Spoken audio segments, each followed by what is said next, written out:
Good morning students. MD school Rawat sir की online classes में आप सबका स्वागत है। पढ़ाई के सिलसिले को निरंतर जारी रखने के लिए मैं आपके बीच में हाजिर हुआ हूं अपनी बुक फर्स्ट रेनबो का लेसन नंबर 14 लेकर।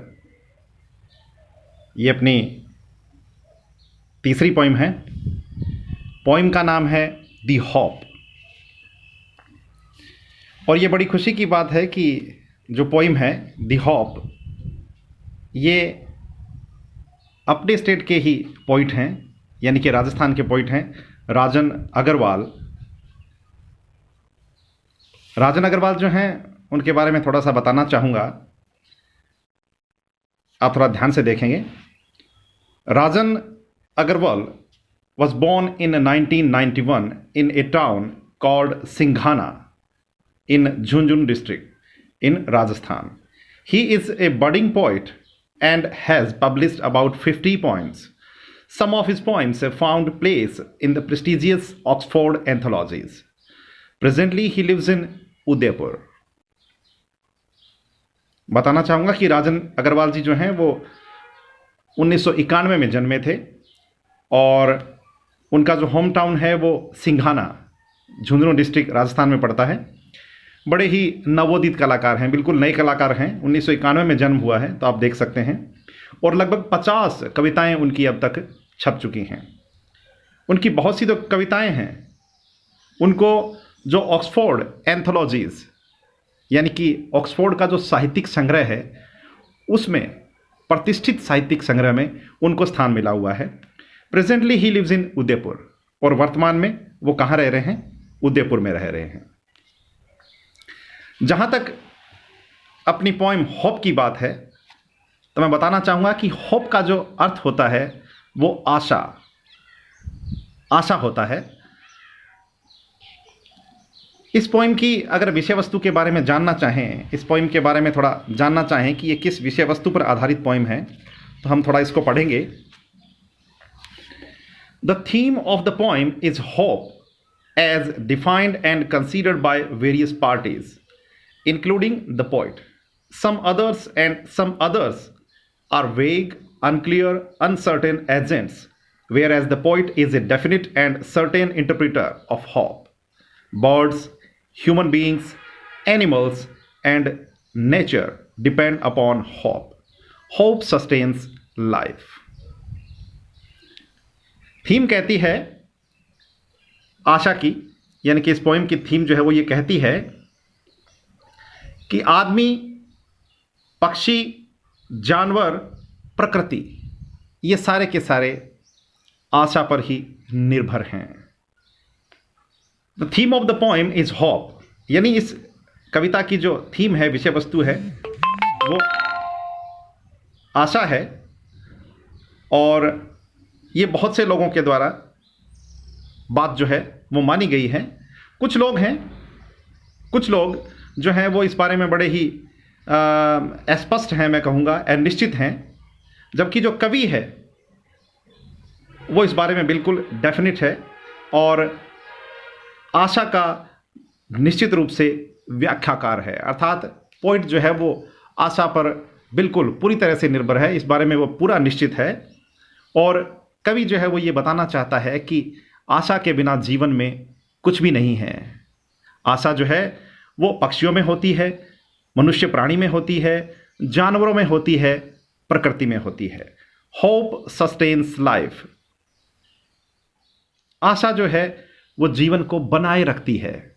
आशा जीवन को बनाए रखती है, अर्थात हमारे जीवन के निर्माण में आशा का बहुत बड़ा योगदान है। पोइम के स्टेंजा में जब हम लोग आएंगे तो हमें इस पोइम के बारे में और अच्छी जानकारी मिलेगी। शुरू करते हैं। Hope is given different names, some call it expectation, others term it future relevance, some others think it a measure of benefaction. ध्यान से देखेंगे। Hope is given different names, different अलग अलग। होप होता है आशा। कॉल इट एक्सपेक्टेशन, एक्सपेक्टेशन होती है अपेक्षा, आकांक्षा।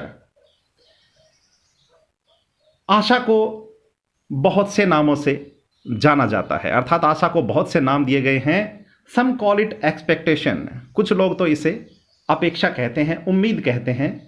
Others term it future relevance, और कुछ अन्य लोग जो हैं वो इसे टर्म इट फ्यूचर रेलिवेंस, अर्थात इसे भविष्य से प्रासंगिक मानते हैं, अर्थात भविष्य संबंधित मानते हैं। कहने का मतलब ये हुआ कि आशा जो है वो भविष्य के संबंध में जानी जाती है, अर्थात हमारा भविष्य जो है वो आशा पर ही निर्भर करता है। Some others think it a measure of benefaction, some others think it a measure, measure होता है नापना या मापने की अवधि कह सकते हैं, मेजर ऑफ बेनिफैक्शन। बेनिफैक्शन का अर्थ होता है ए चैरिटेबल गिफ्ट और डीड, अर्थात परहित में किया गया कोई कार्य या धर्मदान जिसे कहते हैं। अर्थात some others think it a measure of benefaction, अर्थात कुछ अन्य लोग जो हैं वो इसे क्या मानते हैं कि आशा जो है, होप जो है वो परहित का काम है, अर्थात दूसरे लोगों पर उपकार करने वाला कार्य है। To me hope is a creation of soul that makes us feel pleasuresome and leap with enthusiasm and glow. To me, मेरे लिए आशा जो है वो है क्रिएशन ऑफ सोल। क्रिएशन होता है रचना या सृजन, और सोल होती है आत्मा, अर्थात आशा जो मेरे लिए है वो आत्मा की रचना है, आत्मा का सृजन करना है। That makes us feel pleasuresome, अर्थात दैट मेक्स अस फील प्लेजरसम, प्लेजरसम होता है हैप्पीनेस, खुशी, अर्थात आशा जो है वो हमें खुशी महसूस कराती है, हमें आनंद की अनुभूति कराती है। And leap with enthusiasm and glow, leap होता है उछलना, एंथुसियाज्म आशा, उत्साह, और ग्लो, ग्लो होता है चमक। कहने का मतलब and leap with enthusiasm and glow, और जब हमारे अंदर आशा का संचार होता है तो हम लोग खुशी से उछल पड़ते हैं, अर्थात हमारे अंदर एक नई आभा, एक नई चमक, एक नई ग्लो का संचार होता है। कवि जो है वो कहना चाहता है कि आशा जो है वो इतनी शानदार चीज़ है, इतनी अद्भुत चीज़ है कि वह हमारे अंदर आशा का संचार करती है, हमें उत्साहित बनाती है, हमारे अंदर ग्लो पैदा करती है। अर्थात जब हमारे अंदर आशा का संचार होता है तो हम बहुत ज़्यादा प्रसन्न हो जाते हैं, खुश हो जाते हैं।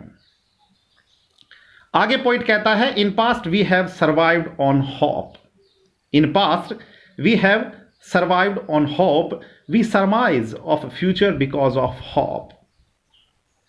इन past we have survived on hope, past होता है भूतकाल यानी बीता हुआ समय। We have survived on hope, survive होता है जीवित रहना, अर्थात भूतकाल में भी हम आशा पर जीवित रहे हैं। We surmise of future because of hope, surmise होता है गैस यानी कि अनुमान लगाना। We surmise of future because of hope, अर्थात हमारा जो भविष्य है उसकी जो आशा है, उसका जो अनुमान है वो भी हम आशा के कारण ही लगा पाते हैं। कहने का मतलब हमारा जो अतीत है उसमें भी हम आशा के कारण ही जीवित रहे हैं, हमारा भविष्य जो है उसके बारे में भी हम आशा के कारण ही अनुमान लगा पाते हैं। इसको थोड़ा विस्तार से मैं बताना चाहूं तो मान लो आपके सामने आपका ही उदाहरण मैं प्रस्तुत करता हूं। आप लोग पढ़ रहे हैं, किसी ने साइंस फैकल्टी ले रखी है, किसी ने आर्ट्स ले रखी है, किसी ने एग्रीकल्चर, किसी ने कॉमर्स। किसी आशा के साथ आपने इन सब चीज़ों को चुना है, अर्थात आपके मन में एक आशा है कि मैं बड़ा होकर डॉक्टर बनूंगा, मैं प्रशासनिक सेवा में जाऊंगा, मैं सीए सीएस बनूंगा, या मैं कोई कृषि अधिकारी, कृषि वैज्ञानिक बनूंगा। कहने का मतलब ये कि सबके मन में एक आशा जरूर है और उसी आशा के साथ हम लोग आगे बढ़ते जा रहे हैं। तो हमारा भविष्य का अनुमान भी है, हम आशा से ही लगाते हैं। Hope kills negativity inside and fills us with calm and quiet. Hope kills negativity inside, अर्थात आशा जो है वो हमारे अंदर निहित जो नेगेटिविटी है, जो नकारात्मकता है, उसको मारती है, उसका संहार करती है। कहने का मतलब जब आदमी के मन में नकारात्मक विचार आ जाते हैं तो आशा ही जो है हमारे विचारों को सकारात्मकता में बदलती है। अर्थात आदमी के अंदर की जो नकारात्मकता है उसको आशा ही समाप्त कर पाती है। And fills us with calm and quite, अर्थात आशा जो है वो हमारे मन की नकारात्मकता को निकालकर हमारे अंदर शांति और जो कामनेस है, जो बिल्कुल कूलनेस है, उसको लेकर आती है। हमारे मन को शांत चित्त करती है। हमारे अंदर आशा का संचार जो होता है उससे नकारात्मकता खत्म होती है और सकारात्मकता जो है वो जन्म लेती है। तो मैं बता रहा हूं कि आशा जो है वो मनुष्य के जीवन का निर्धारण करती है। Hope makes the bird fly in search of food for young ones and material to build their homes. Hope makes the bird fly, बड़ी अच्छी बात है। अब पक्षियों की आशा को लेकर पोइट ने हमें बताया है कि ये आशा ही है, ये होप है जो क्या करती है, मेक्स द बर्ड फ्लाई, अर्थात एक आशा के कारण ही पक्षी जो है वो सुबह सुबह अपने घोंसले से निकलकर उड़ता है। उसे आशा रहती है दाना पानी की, अपने बच्चों के लिए कुछ लेकर आने की। इन search of food for young once, young ones अर्थात जो छोटे छोटे बच्चे हैं उन पक्षियों के, उनके बारे में उनको आशा रहती है और भोजन की सर्च में, तलाश में वो पक्षी अपने घोंसलों से उड़ान भरते हैं। And material to build their homes, और उन्हें इस बात की आशा भी रहती है कि उन्हें अपने घोंसले, अपने होम्स, अपने मकान, अपने घर बनाने के लिए कुछ मटेरियल अर्थात कुछ तिनके वगैरह जो हैं वो मिलेंगे और वो अपने घरों का निर्माण करेंगे। तो ये आशा ही है जिससे कि पक्षी जो है वो उड़ान भरते हैं और उनकी आशा जो है उससे ही वो अपने बच्चों का जो भोजन है उसको प्राप्त कर पाते हैं और अपने घोंसलों के लिए घास फूस, तिनका वगैरह इकट्ठा कर पाते हैं। तो स्टूडेंट्स, आज के लिए ये पोइम मैं यहीं समाप्त करता हूँ। इस पोइम का अगला भाग जो है हम कल पढ़ेंगे। Thank you very much. Stay safe, stay at home.